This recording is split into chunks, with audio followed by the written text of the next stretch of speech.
নমস্কার বন্ধুরা, চলে এলাম আজকে আমি আরেকটি রান্না নিয়ে। আজকে আমি বানাবো সয়াবিন। তো নিয়ে নিলাম কুমড়োর বীজ, মিষ্টি কুমড়ো আর রাঁধুনি।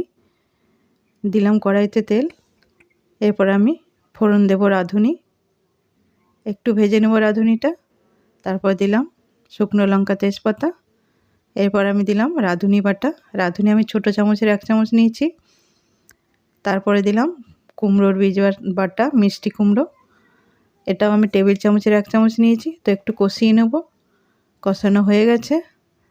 এরপরে আমি দেব হলুদ গুঁড়ো, নুন, আবার একটু কষিয়ে নেব নুন হলুদ দিয়ে।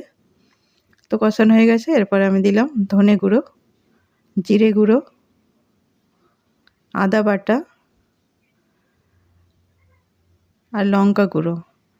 পুরো রান্নাটি আমি নিরামিষ করেছি। তো আর একটু জল দিয়ে মশলাগুলোকে কষিয়ে নেব মিনিট খানিক।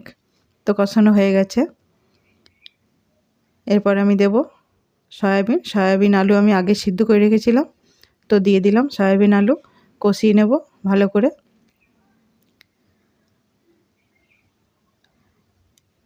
এরপরে আমি ঢাকা দেবো একটু। তো ঢাকা খুলে জলটা একদম টেনে গেছে, কষানো হয়ে গেছে। এরপরে আমি আন্দাজ মতো জল দেব। জল দিয়ে দিলাম আমি এখানে 2 বাটি গরম জল দিয়েছি আমি এখানে। একটু নেড়ে চেড়ে নেব।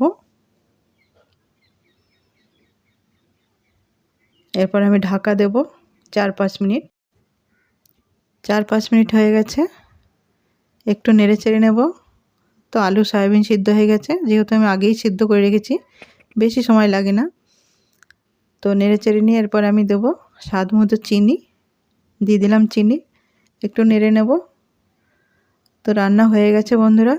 এরপর আমি দেব গরম মশলা আর ঘি অল্পই দিলাম, 1/2 চামচ মতো, একটু মিশিয়ে নেব। আর দেব ধনেপাতা কুচি। তো দিয়ে দিলাম। তো বন্ধুরা, এইভাবে একবার কুমড়োর বীজ আর রাঁধুনি বাটা দিয়ে নিরামিষ দিনে এইরকমভাবে সয়াবিন রান্না করে দেখবেন। দিলাম চেরা কাঁচা লঙ্কা। খেতে খুব ভালো লাগে ভাতের সাথে। যদি ভালো লাগে অবশ্যই লাইক, শেয়ার, কমেন্টে জানাবেন। একবার হলো রান্না করে দেখুন, খুব ভালো লাগে। ভালো থাকবেন সবাই আর চ্যানেলটির পাশে থাকবেন। ধন্যবাদ।